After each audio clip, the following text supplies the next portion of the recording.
On est en permanence noyé sous les notifications, les enfants en continu, notre esprit il passe son temps à survoler, à réagir. Mais est-ce qu'on prend encore le temps de vraiment s'arrêter et de penser? Pas juste penser à un truc, mais vraiment penser en profondeur? C'est la question centrale. Et les textes qu'on explore aujourd'hui, ils proposent une réponse assez radicale à tout ce bruit ambiant.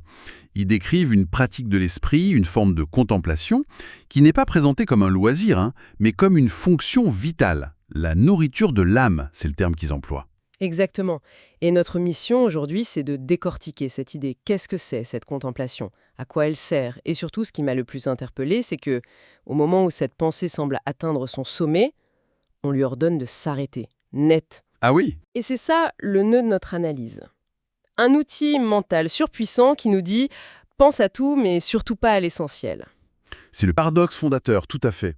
Mais avant d'y arriver, il faut bien comprendre de quoi on parle. Ce n'est pas juste rêvasser, c'est une vraie discipline.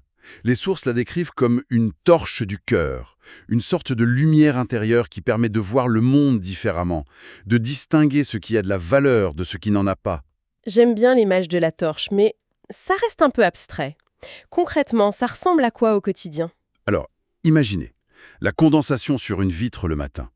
On peut y voir une simple loi physique, et on passe à autre chose. Oui, Ou alors, on peut s'arrêter une seconde et y lire une phrase sur l'ordre du monde. La transformation de l'invisible en visible, le cycle de l'eau. La contemplation, c'est ça. C'est apprendre à lire le sens qui est caché dans le banal.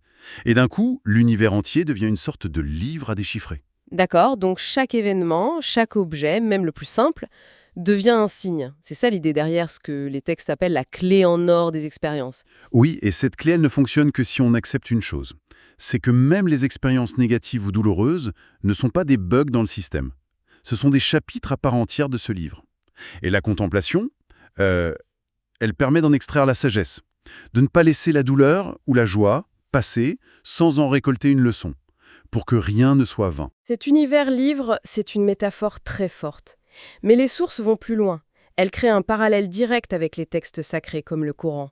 Comment les deux s'articulent? En fait, ils s'éclairent mutuellement. C'est comme avoir deux livres ouverts l'un à côté de l'autre. Observer l'ingénierie d'une aile d'abeille, par exemple, ça peut donner une profondeur nouvelle à un verset qui parle de la perfection de la création. Ah oui, je vois. Et inversement, lire un verset sur l'ordre cosmique peut nous amener à regarder le ciel étoilé avec un sentiment de vertige complètement différent. L'un ancre l'autre dans le réel. Mais est-ce qu'il n'y a pas un risque de conflit si mon observation de la nature, ma lecture du livre de l'univers, me mène à une conclusion et que le texte sacré semble dire autre chose? Lequel a la priorité? Question cruciale. Dans la perspective de ces textes, il ne peut pas y avoir de conflit réel, parce que l'auteur elle-même. D'accord. Si une contradiction apparaît, c'est le signe que notre lecture, de l'un ou de l'autre, est incomplète ou erronée. Ça devient alors une invitation à approfondir, à chercher un niveau de compréhension plus élevé, où l'harmonie réapparaît. C'est un dialogue constant, donc, entre l'observation et le texte. Et c'est justement là qu'on arrive à ce fameux panneau stop. Au moment où on a cet outil formidable pour tout analyser, on nous dit qu'il y a une chose qu'il est absolument interdit de regarder. C'est le point le plus surprenant, effectivement. La règle est très claire. Tu peux et tu dois contempler les œuvres, les créations, les bienfaits, tout ça. Mais il y a une interdiction formelle de tenter de contempler l'essence divine elle-même. C'est un paradoxe immense. C'est comme donner à une astronome le télescope le plus puissant qui soit et lui dire « Regarde toutes les galaxies, toutes les nébuleuses, mais ne pointe jamais ton télescope dans cette direction précise, là où se trouve le centre de tout. » Pourquoi? Pourquoi cette limite? La raison est en fait très pragmatique. C'est une mesure de protection pour l'esprit humain. Une protection? Oui, la logique, c'est que l'essence divine, par définition, ne rentre pas dans nos cases mentales. Elle est au-delà de l'imagination, de la perception, du langage. Essayer de se la représenter, c'est comme essayer de faire tenir l'océan dans un verre. Notre cerveau n'est tout simplement pas le bon outil pour ça. Donc ce n'est pas une interdiction arbitraire, mais plutôt une sorte de consigne de sécurité pour notre propre santé mentale? Exactement. Tenter de le faire est non seulement futile, mais c'est considéré comme une erreur spirituelle grave. une sorte de péché intellectuel qui ne peut mener qu'à la confusion, au doute, bref. Il s'agit de diriger notre capacité de réflexion là où elle peut être fructueuse, plutôt que de la laisser s'épuiser dans une quête impossible. D'accord. Donc si la porte de l'essence est fermée, quelle est la grande porte d'entrée qu'on nous recommande? Sur quoi on doit se concentrer pour que cette contemplation soit juste? Les textes, en s'appuyant sur le Coran, désignent un champ d'exploration privilégié. C'est la création des cieux et de la terre. C'est le laboratoire par excellence. C'est-à-dire observer la nature, en gros. C'est plus que ça. C'est une observation active. C'est s'interroger sur l'ordre dans le cosmos, sur l'harmonie d'un écosystème, la complexité d'un simple flocon de neige. Pourquoi cette forme hexagonale parfaite? Pourquoi les oiseaux migrateurs savent où aller? Chaque question de ce type, chaque moment d'émerveillement, ça devient un acte de contemplation. On ne regarde plus le monde comme un simple décor. Mais comme une œuvre d'art pleine de sens. Voilà. Et en étudiant l'œuvre, on en apprend sur l'artisan. C'est ça l'idée? C'est précisément ça. C'est une approche indirecte, mais bien plus sûre et plus riche. En observant la sagesse, la puissance, la beauté qui sont manifestées dans la création, on perçoit les attributs du créateur, sans jamais avoir la prétention de comprendre ou de cerner son être. On apprend à connaître l'artiste à travers sa signature. Et elle est partout. Et les sources distinguent même deux manières de faire ce cheminement, n'est-ce pas? Une qui serait meilleure que l'autre? Oui, et la distinction est subtile, mais elle est très importante. La première approche, qui est jugée plus limitée, c'est de partir de la création pour essayer de remonter jusqu'à Dieu, comme si on escaladait une montagne pour atteindre le sommet. Le risque, c'est de se perdre en chemin. D'accord. Et la seconde? La seconde, qui est décrite comme infinie, et donc supérieure, elle inverse la perspective. Elle part du principe que tout vient de Dieu et que tout retourne à lui. La pensée n'est plus une ascension vers un but, mais un voyage circulaire qui part de la certitude de l'origine pour explorer ses manifestations.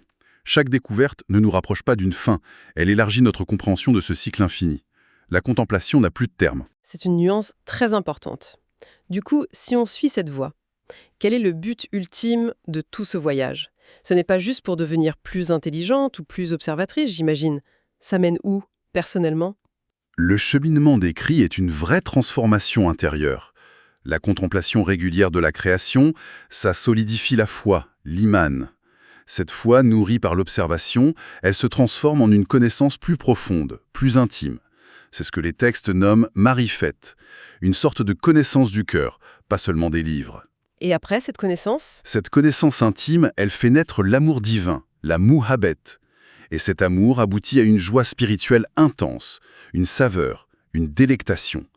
C'est un parcours qui mène vers ce que la tradition appelle l'humain parfait, l'accomplissement spirituel. Et les textes opposent très clairement celui qui suit cette voie à celui qui l'ignore. Oui, l'image est forte. D'un côté, il y a la personne décrite comme ingrate. Elle profite des bienfaits du monde, la nourriture, la beauté, en oubliant complètement d'où ils viennent. Et de l'autre, il y a celui qui, par la contemplation, reconnaît derrière chaque bienfait le vrai donateur. Il vit alors dans un cercle vertueux. Sa gratitude attire plus de bienfaits, ce qui nourrit encore plus sa contemplation. Et si cette personne trébuche? Si elle fait une erreur? Ce chemin n'est jamais une ligne droite. Bien sûr que non, mais sa réaction est différente. En cas de difficulté, il ne s'appuie pas que sur son intelligence. Il allie la contemplation au souvenir de Dieu, le zikr. Et ce n'est pas juste une formule à répéter, c'est un acte conscient, pour recentrer son esprit sur l'origine.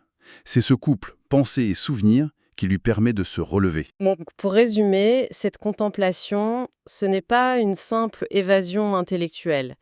C'est un outil très concret pour donner du sens et de la profondeur à sa vie. Un outil qui nous apprend à lire l'univers, oui. À y déchiffrer les signes d'une intelligence, d'une beauté qui nous dépasse. Tout en gardant cette règle fondamentale, on se concentre sur l'œuvre, sur la signature, et on accepte que l'artiste lui-même est au-delà de notre portée. Exactement. Et le but de tout ça, ce n'est pas d'accumuler un savoir encyclopédique, c'est de se transformer soi-même, de passer d'une foi de principe à une connaissance intime, puis à un amour qui mène à la plénitude. Ce qui change complètement la façon de voir la connaissance. Absolument. le but n'est plus d'accumuler des faits isolés, c'est de comprendre l'interconnexion de toutes choses et de les relier à leur source unique. Et dans cette optique, la biologie, l'astronomie, la physique, chaque domaine du savoir peut cesser d'être une discipline froide et devenir un acte de contemplation. Une vision qui peut vraiment réenchanter notre rapport au monde. Pour finir, on aime toujours laisser une question ouverte. Si on prend au sérieux cette idée que l'univers est un livre qui attend d'être lu, quelle est la phrase, ou même le simple mot, que la vie nous présente aujourd'hui et qui mériterait qu'on s'y arrête pour le contempler attentivement ?